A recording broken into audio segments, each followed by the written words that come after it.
Hello, मेरा नाम प्रांजल है और आज मैं बात करूंगा एक इम्पॉर्टेंट टॉपिक यानी कि बेसिक एलिमेंट जो भी इलेक्ट्रिकल इंजीनियरिंग में यूज़ होते हैं उनमें से सबसे पहला बेसिक एलिमेंट है रजिस्टर और उसका रेजिस्टेंस।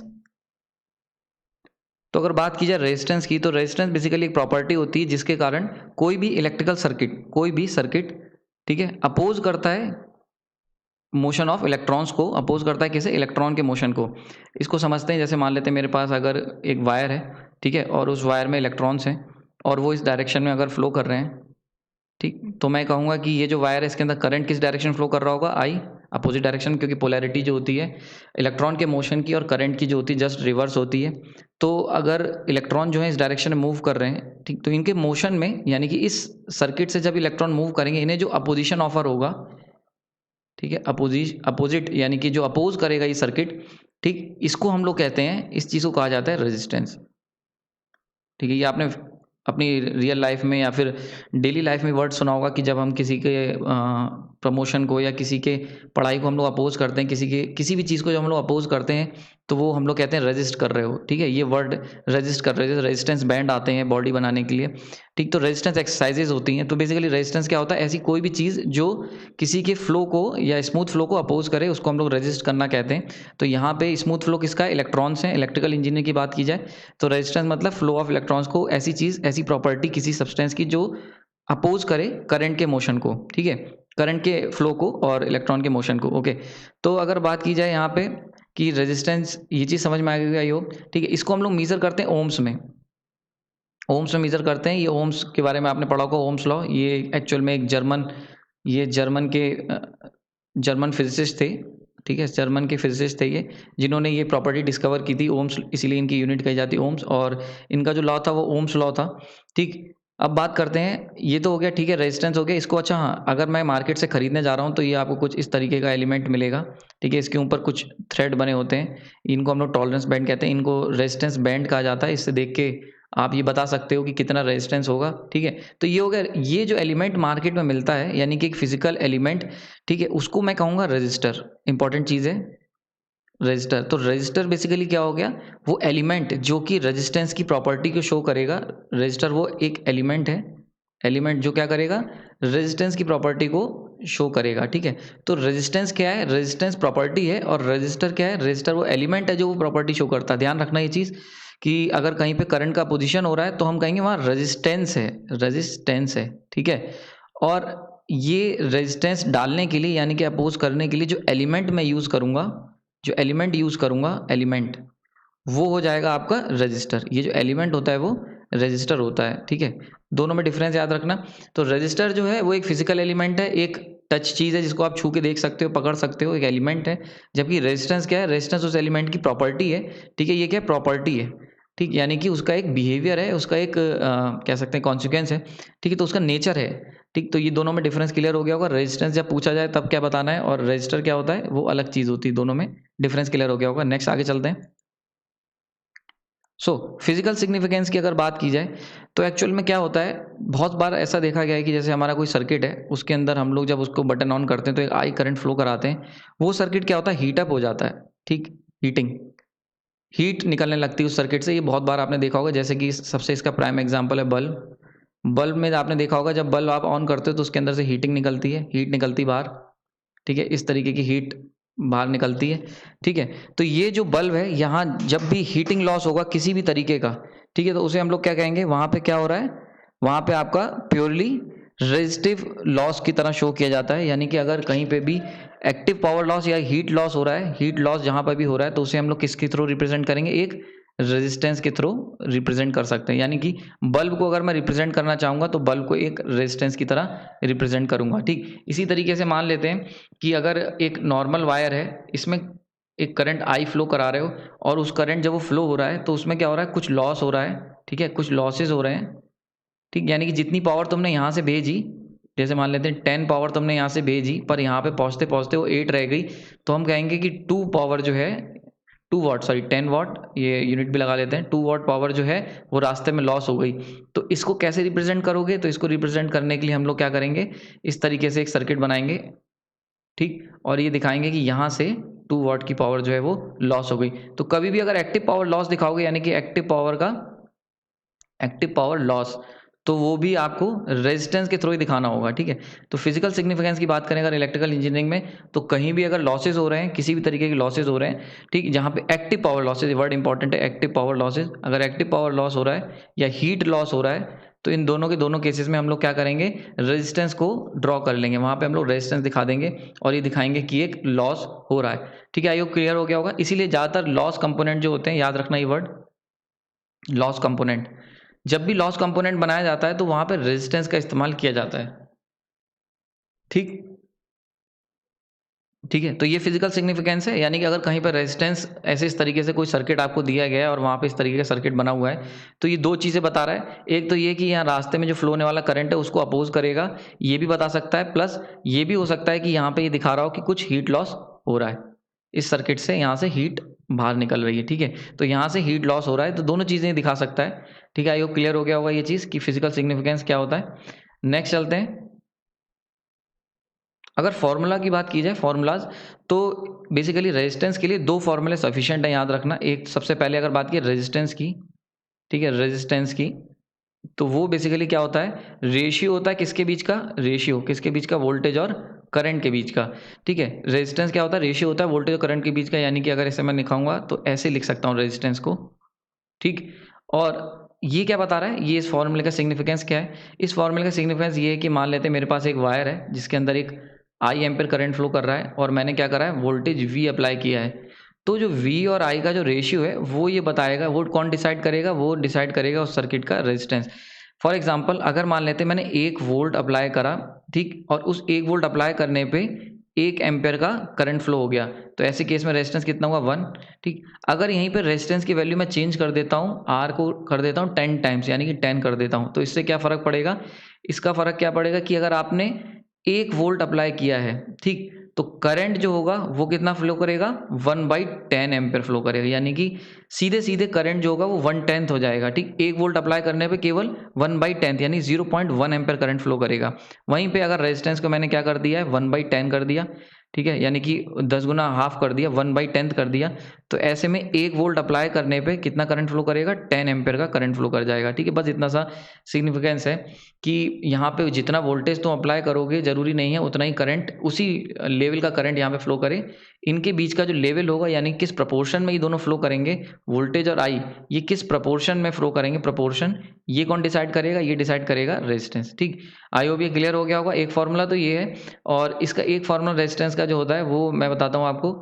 वो फॉर्मूला होता है फिजिकली प्रॉपर्टी का, यानी कि रेजिस्टेंस की फिजिकल प्रॉपर्टी। अभी देखो जो मैंने फॉर्मूला तुम्हें बताया, R equal to V by I, इस केस में क्या होगा, ये चीज़ जो होती है ये फिक्स है, ठीक है, इसे चेंज नहीं कर सकते तुम, इसे चेंज नहीं किया जा सकता, ठीक। तो अगर मान लेते मैं कह रहा हूँ कि अगर मुझे कोई ऐसा वायर लेना है, ऐसा सर्किट बनाना है जिसमें क्या हो, जिसका रेजिस्टेंस जो काफ़ी कम हो या काफ़ी अलग हो, तो उसके लिए मुझे क्या चीज़ करना पड़ेगा, उसके लिए यहाँ से चीज़ निकल के आती है दूसरे फॉर्मूले की, जो कि formula R equal to rho L upon A, ठीक है। ये जो फॉर्मूला है ये बेसिकली फिजिकल प्रॉपर्टी को शो करता है, फिजिकल प्रॉपर्टी, ठीक है, प्रॉपर्टी, ओके।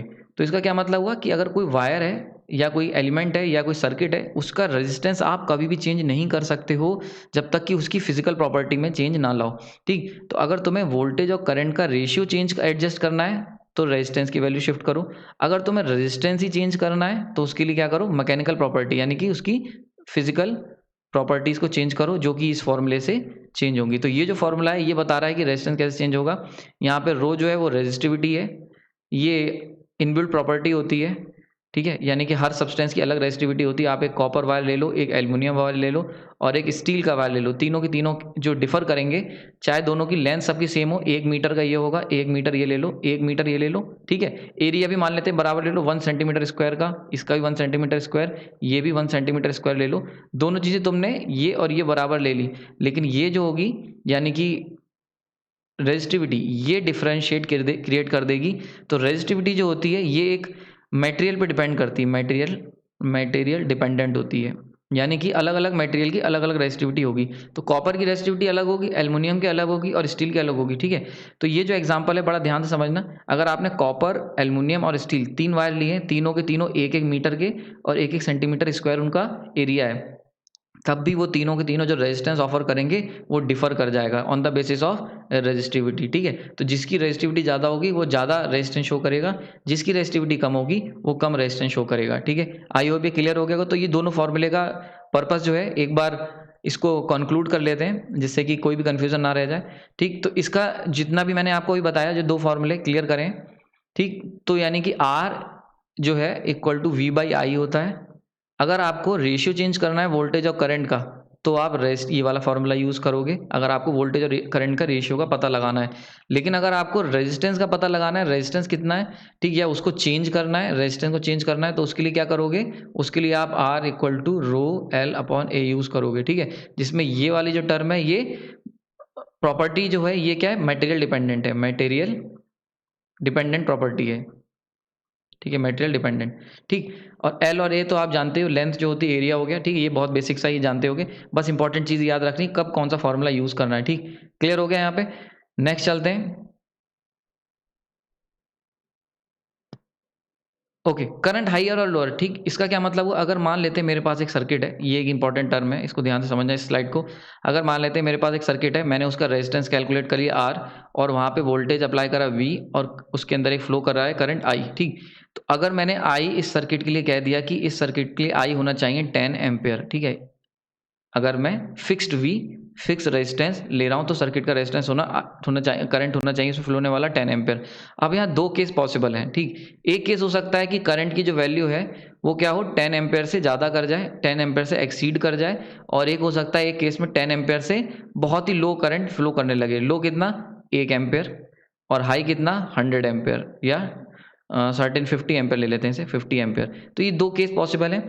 तो अगर इनमें से कोई भी एक केस होता है, यानी कि अगर पहला केस डिस्कस करते हैं, अगर करंट की जो वैल्यू है वो अबव नॉर्मल होने लगे, यानी कि जितना होना चाहिए उससे ज़्यादा अगर फ्लो करने लगे, तो हम क्या कहेंगे, हम कहेंगे इंसुलेटर या फिर रजिस्टर जो है, रजिस्टर जो लगा हुआ था वो क्या हो गया है, डैमेज हो गया है। इस केस में क्या होगा, रजिस्टर या तो डैमेज हो गया, या फिर एक प्रॉपर्टी और हो सकती है, मॉइस्चर आ गया है। मॉइस्चर आ गया। मॉइस्चर क्या होता है, मॉइस्चर बेसिकली एक वाटर ड्रॉपलेट्स होते हैं, ठीक। एयर के अंदर जो वाटर ड्रॉपलेट होते हैं, वाटर कंटेंट होता है, वो अगर रेजिस्टेंस के अक्रॉस आ जाए तो क्या होगा, अगेन हम जानते हैं कि पानी जो होता है वो क्या करता है, वाटर जो है वो क्या है, कंडक्टर होता है, सब लोग जानते हैं, ठीक। तो कंडक्टर होता है वाटर, यानी कि अगर वाटर आ जाता है तो वहाँ पे कंडक्टिविटी हाई हो जाएगी और रेजिस्टेंस क्या होगा उसका, वीक हो जाएगा। तो ऐसे केस में क्या हो रहा है, करंट की वैल्यू बढ़ने का मतलब क्या हुआ, मॉइस्चर आ गया है, ठीक। वहीं पे अगर दूसरा केस देखा जाए, करंट की वैल्यू बहुत ज़्यादा कम हो गई है। अगर करंट की वैल्यू बहुत ज़्यादा कम हो गई तो इसका क्या फिजिकल सिग्निफिकेंस है, या इसका क्या मीनिंग है, इसका मीनिंग है कि रजिस्टर जो हो गया है वो, रजिस्टर जो है वो क्या, सॉरी कंडक्टर जो है वो क्या हुआ है, कंडक्टर डैमेज हो गया है, कंडक्टर डैमेज हो गया इसका मतलब, ठीक है। कंडक्टर डैमेज होने का मतलब क्या है, कंडक्टर डैमेज होने का मतलब कि या तो हो सकता है ओपन सर्किट हो गया हो, ठीक, या फिर क्या है, अगर मान लेते हैं इस तरीके का आपका वायर है तो वो यहाँ से ऐसे, ये इस तरीके से हो गया है, यहाँ पे किसी ने मान लेते हैं फोर्स लगाया था, तो वायर की जो ओवरऑल क्रॉस एरिया था वो क्या हो गया, रिड्यूस हो गया है। तो करंट की वैल्यू अगर बहुत ज़्यादा कम हो जा रही है तो इसका मतलब कंडक्टर में कुछ प्रॉब्लम आई है। करंट की वैल्यू अगर बहुत ज़्यादा बढ़ जा रही है तो इसका मतलब रेजिस्टेंस में प्रॉब्लम आ रही है। ये चीज़ इंपॉर्टेंट है। ये जब डायग्नोस करते हैं हम लोग किसी इलेक्ट्रिकल सर्किट को तो ये बहुत हेल्पफुल होती है, ठीक। तो ये प्रॉपर्टी को भूलना नहीं, इसको ध्यान से याद रखना। अगर करंट की वैल्यू अबव नॉर्मल फ्लो कर रही है तो इसका क्या मतलब है, रेजिस्टेंस में कोई प्रॉब्लम आई है, रेजिस्टेंस में प्रॉब्लम आ गई है। और अगर करंट की वैल्यू बहुत ज़्यादा लो फ्लो कर रही है, जितनी होनी चाहिए उससे, तो कंडक्टर में प्रॉब्लम आ गई है, यानी कि सर्किट में प्रॉब्लम है, ठीक, वायर्स में प्रॉब्लम आ गई है, ठीक। तो ये दो तरीके हैं जिससे आप डायग्नोस करोगे कि सर्किट के अंदर रेजिस्टेंस में प्रॉब्लम आई है कि कंडक्टर में प्रॉब्लम आई है, ठीक है। आई होप कंडक्टर और रेजिस्टर आपको पता होगा। अगर नहीं पता है तो एक बार मैं इसको भी ब्रीफ बता देता हूँ। वैसे ही बहुत बेसिक सा कॉन्सेप्ट है, इसको समझ लेते हैं। मैंने आप लोगों को बताया रेजिस्टेंस जो होता है, रेजिस्टेंस वो क्या करता है, अपोज करता है, ठीक है, अपोज करता है, ठीक। किसको अपोज करता है, ये करंट को अपोज करता है। तो ये दो तरीके से कर सकता है, या तो बहुत ज़्यादा अपोज करे यानी कि वेरी हाई, ठीक, या फिर स्मॉल अपोजिशन करे, ठीक, स्मॉल और वेरी लो। दो तरीके हैं अपोज करने के, या तो बहुत ज़्यादा अपोज करोगे या बहुत स्मॉल अपोज करोगे, यानी बहुत रेयर। अगर बहुत स्मॉल अपोज करोगे तो ये ऐसे एलिमेंट जो बहुत ही हल्का रेजिस्टेंस यानी कि बहुत स्लो या बहुत लो अपोजिशन ऑफर करते हैं करंट को, उसे हम कहते हैं कंडक्टर्स, ठीक है। और जो बहुत ज़्यादा अपोजिशन करते हैं इनको हम लोग कहते हैं इंसुलेटर्स। क्लियर हो गया होगा यहाँ पे। यानी कि ऐसे एलिमेंट, ऐसा सर्किट जो बहुत ज़्यादा अपोज करेगा करंट के मोशन को, इलेक्ट्रॉन्स के मोशन को, तो उसे हम लोग कह देंगे इंसुलेटर। और जो बहुत कम अपोजिशन करेगा उसे कहेंगे कंडक्टर। एक चीज़ इंपॉर्टेंट याद रखना, दुनिया में ऐसा कोई भी एलिमेंट नहीं है जो कि जीरो अपोजिशन ऑफर करे except super conductors. Super conductors, ठीक है, इस पर रिसर्च चल रही है और बनाए भी जा चुके हैं। सुपर कंडक्टर एक ऐसे एलिमेंट होते हैं जिनका जीरो रेजिस्टेंस होता है, जीरो रेजिस्टेंस होता है बस। बाकी इनके अलावा दुनिया में ऐसा कोई भी एलिमेंट नहीं है जो कि रेजिस्टेंस ऑफर ना करे, यानी कि दुनिया की हर चीज़ कोई ना कोई रेजिस्टेंस ऑफर करती है, चाहे स्मॉल इस कैटेगरी में आएगी वो या फिर इस कैटेगरी में आएगी। अगर इसके एग्जाम्पल की बात करूँ, ये आप लोगों ने बहुत सुना होगा, कॉपर वायर हो गया, कॉपर जो कि घरों में वायर होते हैं, एल्युमिनियम हो गया, ठीक है, ये सारे के सारे अच्छे कंडक्टर्स होते हैं, इनका हम लोग इसीलिए वायर जो होगा वो देखा होगा तुमने, कॉपर का वायर बना होता है या एल्युमिनियम का वायर यूज होता है। इंसुलेटर की बात की जाए, इंसुलेटर में ग्लास आ गया, ग्लास, ठीक है, रबड़ आ गई। तुमने देखा होगा कि जितने भी प्लास होते हैं या फिर जो वायर्स होते हैं, वायर, उनके ऊपर तुमने देखा होगा जो कवरिंग होती है वो रबड़ की होती है। क्यों होती है? क्योंकि वो इंसुलेटर हैं, अगर आप उन्हें टच करोगे तो आपको करंट नहीं लगेगा। ठीक, क्लियर हो गया यहाँ पे? तो ये इंसुलेटर्स जो होते हैं उनके एग्जाम्पल है वायर, ग्लास और वुड।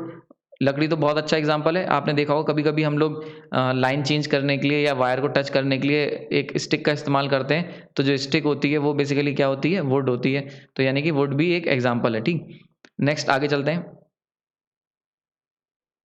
ओके, अगर रेजिस्टेंस की बात करूं मैं डेली लाइफ में, तो इसका देखो, रेजिस्टेंस जो वर्ड है, रेजिस्टेंस, वो काफ़ी ज़्यादा नेगेटिव वर्ड काउंट किया जाता है दुनिया में कि भाई ये मुझे रेजिस्ट कर रहे हैं, या अगर मैं आगे बढ़ना चाह रहा हूं तो सर कोई रेजिस्ट कर रहा है, अगर मैं नंबर लाना चाह रहा हूं तो रेजिस्टेंस है वहाँ पे। हर जगह रेजिस्टेंस एक नेगेटिव वर्ड की तरह काउंट होता है, लेकिन एक्चुअल में इसके पॉजिटिव सिग्निफिकेंस भी बहुत ज़्यादा है, पॉजिटिव सिग्निफिकेंस। और इसका एग्जाम्पल मैं इस स्लाइड में बताऊंगा।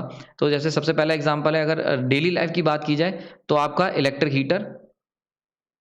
इलेक्ट्रिक हीटर, हीटर में क्या होता है? इलेक्ट्रिक हीटर में इसके अंदर एलिमेंट होता है, रेजिस्टेंस होता है, और जब इसमें से करंट आई फ्लो कराया जाता है तो वो जब इस रेजिस्टेंस से पास होता है तो क्या होता है, वहाँ पे हीटिंग इफेक्ट यानी कि हीट जनरेट होती है, एक्टिव पावर का लॉस होता है वहाँ पे।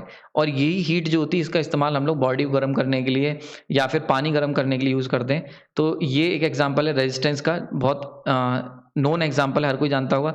नेक्स्ट है बल्ब। बल्ब में क्या करते हैं? अगेन बल्ब में हम लोग जो करंट जब पास हो रहा है उसे हम लोग अपोज करते हैं, और जब पास होने वाले करंट को अपोज करते हैं तो वो क्या करता है, जो एनर्जी रिलीज करता है, एनर्जी जो लॉस करता है, वो in the range of visible region में होती है। बल्ब के अंदर जो एनर्जी लॉस होती है वो विजिबल रीजन में होती है, इसीलिए हमें वो येलो कलर की लाइट की तरह दिखती है। तो ये जो येलो कलर की लाइट है ये कहाँ से आ रही है? जो करंट जो फ्लो कर रहा था उसको जब अपोज किया गया, उसके अपोजिशन से, यानी कि इलेक्ट्रॉन जो चल रहे थे जब उन्हें अपोज किया गया तो वो कोलाइड करे, और कोलाइड करके जो उन्होंने एनर्जी रिलीज करी वो हमारे विजिबल रीजन में थी। ठीक है, तो ये अल्टीमेटली एनर्जी कहाँ से है? रेजिस्टेंस ही तो आई। तो बल्ब भी एक प्राइम एग्जांपल है जिसमें हमने रेजिस्टेंस का इस्तेमाल करते हैं। ठीक, रेजिस्टेंस ये इस तरीके से होता है। ऐसी टोस्टर्स में, टोस्टर्स ये हम लोग यूज़ करते हैं। जो ब्रेड आप गर्म करते हो वो एक्चुअल में क्या होता है, आपने ब्रेड रखी और उसके आसपास जो वायर होगा उसका रेजिस्टेंस बहुत हाई होता है, तो जब वहाँ से हम लोग करंट को पास करवाते हैं, बहुत हाई नहीं कह सकते, मीडियम रेजिस्टेंस होता है। अभी मैं इसको डिटेल में बताता हूँ कैसे। तो जब हम यहाँ से करंट पास कराते हैं तो ये इस रेजिस्टेंस से लॉस होता है, और ये जो हीटिंग लॉस होता है, ये जो हीटिंग निकलती है, इससे ये ब्रेड तुम्हारी गर्म हो जाती है और वाइट कलर की जगह ब्राउन कलर में कन्वर्ट हो जाती है। तो अगेन ये जो एग्जांपल था ये भी आपका डेली कॉमन एग्जांपल है। ठीक है, ये चीज़ क्लियर हो गई होगी। अच्छा, एक चीज़ आती है कि क्या हीटिंग अप्लायंसेस, ये बहुत कॉमन क्वेश्चन है कि क्या जितने भी हीटिंग डिवाइसेस होते हैं उनके अंदर क्या रेजिस्टेंस की वैल्यू बहुत हाई होती है, आर वेरी हाई होता है? तो नहीं, ये गलत आंसर है। रेजिस्टेंस बहुत हाई नहीं होता है। इसको समझते हैं हम लोग। इसको समझाने के लिए एक काम करता हूँ मैं, एक नेक्स्ट स्लाइड में आपको समझाता हूँ। इसमें क्या होता है, अगर मैं बात करूं हीटिंग की, तो हीटिंग जो लॉस होता है, हीटिंग वो होता है आई स्क्वायर आर टी। ठीक है, आई स्क्वायर आर टी होता है, जिसमें आई वो एम्पेयर, वो करंट है जो इस वायर में फ्लो करा, आर उसका रेजिस्टेंस हो गया, और टी वो टाइम जितनी देर तक मैंने करंट को इसमें से फ्लो करवाया। तो देखो, हीटिंग जो है वो डायरेक्ट प्रोपोर्शनल आर तो है, पर उससे ज़्यादा डायरेक्ट प्रोपोर्शनल है करंट के स्क्वायर के। ठीक, तो अगर आप सर्किट का रेजिस्टेंस बहुत हाई कर दोगे तो करंट की वैल्यू क्या होगी? डिक्रीज हो जाएगी, सभी जानते हैं, क्योंकि ओम्स लॉ के हिसाब से रेजिस्टेंस बड़ा हो गया। अभी मैंने पीछे देखा था, R equal to V by I. अगर ये बढ़ा दोगे तो आई की वैल्यू क्या हो जाएगी? कम हो जाएगी ऑटोमेटिकली। तो इसीलिए हमें क्या करना है, रेजिस्टेंस हम लोग क्या करते हैं, मीडियम रेजिस्टेंस लगते हैं, ताकि करंट की वैल्यू हाई रहे। और इसी तरीके से अगर मान लें रेजिस्टेंस की वैल्यू बहुत कम कर दोगे, अगर इसकी वैल्यू जीरो कर दो या नेग्लिजिबल कर दो, तो भी क्या होगा, हीटिंग क्या होगी, रिड्यूस हो जाएगी।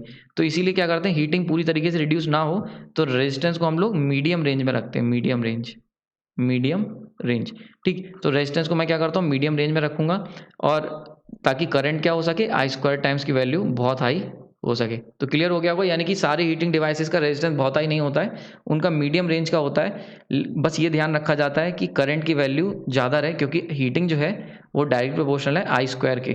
तो आई के 2 बार प्रोपोर्शनल है और आर के 1 बार प्रोपोर्शनल है। ठीक, तो इसीलिए आर को भी हम लोग निगलेक्ट नहीं कर सकते, पर बहुत हाई भी नहीं कर सकते जिससे आई कम हो जाए। ठीक है, तो ये समझ में आ गया होगा किस तरीके से हीटिंग जो हो रही है वो आपके कंक्लूड हो रही है। अच्छा, एक चीज़ और याद रखना, अगर मैं हीटिंग की बात करता हूँ, बस एक ही ध्यान रखा जाता है हीटिंग बनाते समय, हीटिंग डिवाइसेस जितनी भी दुनिया की हीटिंग डिवाइसेस है उनको बनाते समय, कि क्या हो कि जो एलिमेंट लिया है, जो भी आपने एलिमेंट ले रहे हो जो हीट होगा, वो उसकी टॉलरेंस या फिर कह सकते हैं उसकी स्ट्रेंथ होनी चाहिए उसके अंदर, वो बर्नट आउट ना हो जाए। ठीक, वो क्या हो जाए, बर्नट आउट ना हो जाए, बर्न ना हो जाए। ठीक, तो एलिमेंट जो होता है, जैसे आपने देखा होगा हीटर, जो घरों में हीटर होता है, आपने देखा होगा इस तरीके का होता है, तो ऐसे करके उसमें वायर लगा होता है इस तरीके से, तो तुमने देखा होगा वो बिल्कुल लाल हो जाता है जब उसको हम लोग जलाते हैं और उसमें से बहुत ज़्यादा हीट निकल रही होती है, लेकिन वो जलता नहीं है, बहुत काफ़ी दिनों तक चल जाता है, बीच बीच में कभी कभी जल जाए अलग बात है, लेकिन उसकी ड्यूरेबिलिटी बहुत ज़्यादा होती है, यानी काफ़ी दिन तक वो चलता रहता है। तो इस यही हमें क्या होता है, स्ट्रेंथ इंपॉर्टेंट है, यानी कि वो जो वायर है उसका क्या होता है, हीटिंग टाइम कांस्टेंट कह लो या स्ट्रेंथ कह लो, वो बहुत हाई होनी चाहिए। क्या हीटिंग टाइम कांस्टेंट नहीं, स्ट्रेंथ की बात कर रहा हूँ यहाँ पे, स्ट्रेंथ जो है वो काफ़ी ज़्यादा हाई होनी चाहिए, वरना क्या होगा, वो मैटर क्या होगा, जल जाएगा। ठीक, तो इसीलिए बनाते समय बस इतना ही ध्यान रखना होता है कि एलिमेंट आप ऐसा लेंगे जिसकी स्ट्रेंथ क्या हो, स्ट्रांग हो, और वो उतने हाई टेम्परेचर को बियर कर पाए, उतने हाई टेम्परेचर पे वो बर्नट आउट ना हो जाए। ठीक, कंक्लूड करते हैं जितना भी मैंने सीखा यहाँ पे रेजिस्टेंस के बारे में। ठीक, तो रेजिस्टेंस के बारे में जो भी चीज़ें देखी हैं उनको बता देता हूँ। मीनिंग ऑफ रेजिस्टेंस ये मैंने बता दिया। ठीक है, इसमें मैंने 2 चीज़ें बताई, रजिस्टर क्या होता है ये बता दिया। रजिस्टर बेसिकली वो फिजिकल एलिमेंट होता है। ठीक है, ये क्या है, फिजिकल है, यानी कि जिसको छू सकते हो। रेजिस्टेंस क्या है, ये क्या है, प्रॉपर्टी है, जिसको मैं छू नहीं सकता, महसूस कर सकता हूँ, या प्रॉपर्टी जो एक कॉन्सेप्ट है। ठीक, फिजिकल सिग्निफिकेंस मैंने बता दिया। फिजिकल सिग्निफिकेंस कहीं पे भी अगर हीट लॉस हो रहा है, ठीक है, हीटिंग हो रही है अगर, या फिर कहीं पे एक्टिव पावर लॉस हो रहा है, एक्टिव पावर लॉस, इन दोनों ही एक्टिव पावर लॉस। ठीक, एक्टिव पावर जानते होगे 3 तरह की पावर होती है, active, reactive and apparent power. तो ये जो एक्टिव पावर लॉस हो रहा है, इन दोनों चीज़ों को, यानी हीटिंग लॉसेस और एक्टिव पावर लॉसेस को जब भी मैं रिप्रेजेंट करूंगा तो एक रेजिस्टेंस से रिप्रेजेंट करूंगा। नेक्स्ट नेक्स्ट है कि हमने इंपॉर्टेंट फॉर्मूले देखे, तो बेसिकली इसमें 2 तरीके की फॉर्मूले आपको याद रखने हैं। एक फॉर्मूला है अगर आपको रेशियो चेंज करना है वोल्टेज और करंट का, तो वो फॉर्मूला है V upon I equal to R, इसको मैं ओम्स लॉ भी कहता हूँ, ओम्स लॉ। ठीक है, दूसरा है अगर केवल रेजिस्टेंस को चेंज करना है, तो रेजिस्टेंस यानी कि फिजिकली रेजिस्टेंस को चेंज करना है, तो इसका फॉर्मूला है R equal to rho L by A. ये जो है ये एक मटेरियल प्रॉपर्टी को शो करता है, मटेरियल को, और ये जो है ये शो करता है रेशियो को। ठीक है, यानी कि उसके वोल्टेज और करंट की प्रॉपर्टी हो। ठीक, measurement, meaning of low current high current ये भी बता दिया। अगर किसी सर्किट में जितना करंट होना चाहिए, ठीक है, नॉर्मल से, अगर नॉर्मल से लो करंट चल रहा है, तो यहाँ पे क्या दिक्कत हो सकती है, यहाँ पे दिक्कत है कंडक्टर की। ठीक है, और अगर नॉर्मल जितना होना चाहिए, नॉर्मल से हाई करंट चल रहा है, तो वहाँ किसकी दिक्कत है, रजिस्टर की। यानी कि ये जो डाटा है ये वाला बड़ा इंपॉर्टेंट है, और ये बड़ा यूजफुल रहेगा जब आप किसी सर्किट की एनालिसिस करोगे।